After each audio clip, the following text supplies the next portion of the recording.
Hi guys, what's going on? Welcome back to another video. So in today's video we're going to be talking about Corydoras, which is an awesome little fish species for the bottom part of your aquarium. Yeah, right, so Corydoras, who hasn't heard of them? Probably, well, not, you probably would have heard of them somewhere. You can also know them as Cory cats, or they've got all different names.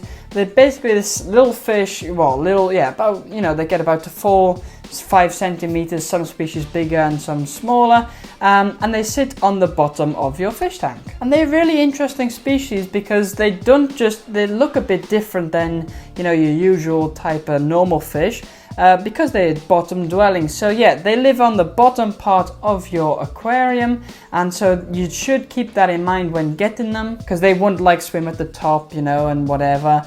But they're great for a community tank. Anyway, let's start at the beginning. So we're going to start with, the tank size. I would say do a minimum of about, 60 to 80 liters at least. These guys do like to have a bit of space. There again, you do also have pygmy Corydoras, which are these tiny little cories. They are absolutely tiny, and those could go in a nano tank, a bit smaller. But for the most Corydoras species, you want about a 60 to 80 liter tank. Because I just did a little Google search and it shows that there's about 160 different species of Corydoras. So that's quite a lot. So, I'm just gonna cover the most common types in this video, the albinos, the palliatus, the sturbis, all kinds of, anyway, I'm going to cover most of those, and we'll see how that turns out. But so yeah, tank size about 60 to 80 liters. Then, fish tank mates, pretty much anything that isn't too big to eat them. They get pretty big, about 4 to 5 centimeters fully grown, I would say. And if we talk about the tank temperature, there again, same they are tropical fish, so tropical temperatures, anywhere between 22 to 26, 27 really. And Corydoras are also a fish from South America again, so any other South American species would be fine with them. And yeah, you just you can do a little research, can Corydoras be with this fish, and you'll find most of the answers online. You can even keep them with shrimp and stuff, as long as you feed them enough. They wouldn't really eat they won't eat the shrimp, but if you feed them enough, they won't even eat the shrimp babies.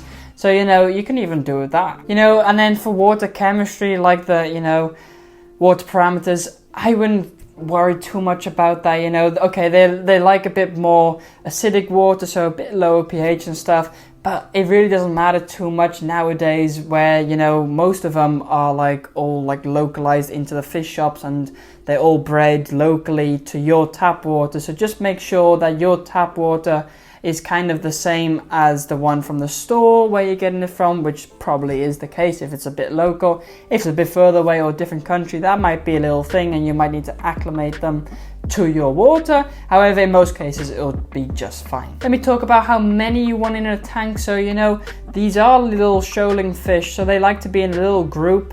I would say start from 6, at least 6 I would say in a group, but you can go up to into the hundreds if you wanted to.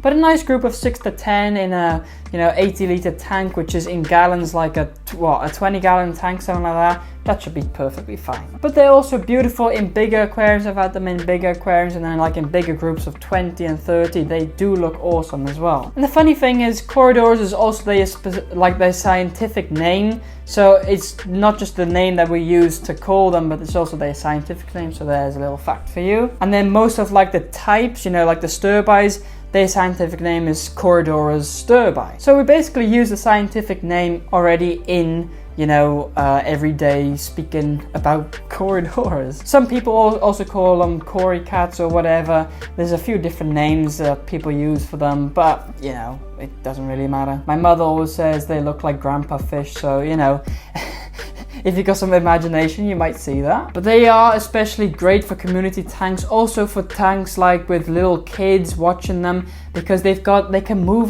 their eyeballs, and it's kind of fascinating, and it's always funny when they wink at you, and it's always cool to see. Now, a little bit about the tank setup. You want to make sure your substrate is all bare bottom. You can keep them on a bare bottom tank if you wanted to, or otherwise you want to have your substrate probably sand, because You know, they have their whiskers and their things, their barbels I think they're called, and they might, you know, kind of break or damage them with like gravel.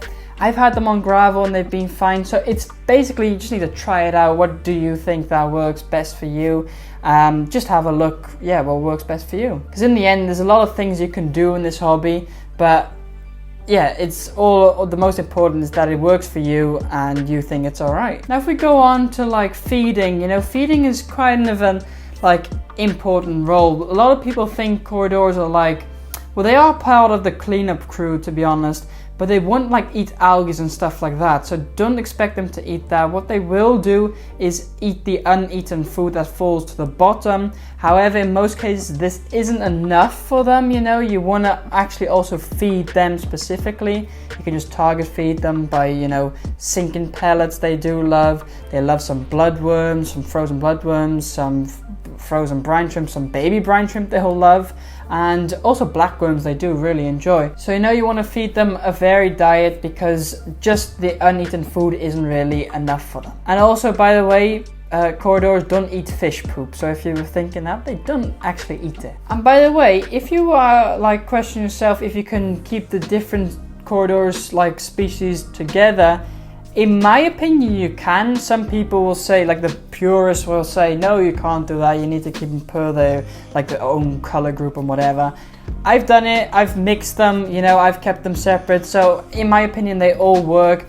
But if you do mix them, make sure you have enough of each type. So if they do want to like split up, you know, they've got that possibility.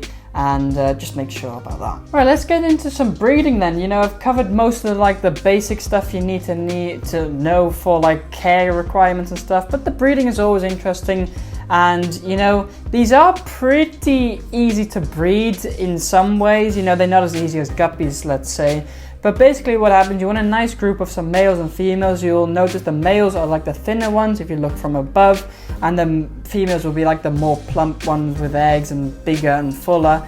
And you can see that best if you put them like in a specimen container. You can look from above and you'll see the difference there. Otherwise, just, you know, buy all like a breeding proven group, or you know, some juveniles, grow them out and do it that way. But basically what they will do, you know, to get them to spawn, because they lay eggs, you want to maybe do like a water change with some cooler water. That like indicates to the fish that there is some live food in the water, like in the wild. You know, when the raining season comes, there's more food available in the water, so the fish think, oh, I can breed now because my babies will have enough to eat. And so that's basically how you can make them spawn. So once you've done that cold water change, you know, just a few degrees cooler, you don't need much cooler. Once you've done that, you'll start them seeing laying eggs. So what they'll do, the male and the female, well, they'll go crazy, they'll go nuts, like up the glass and whatever.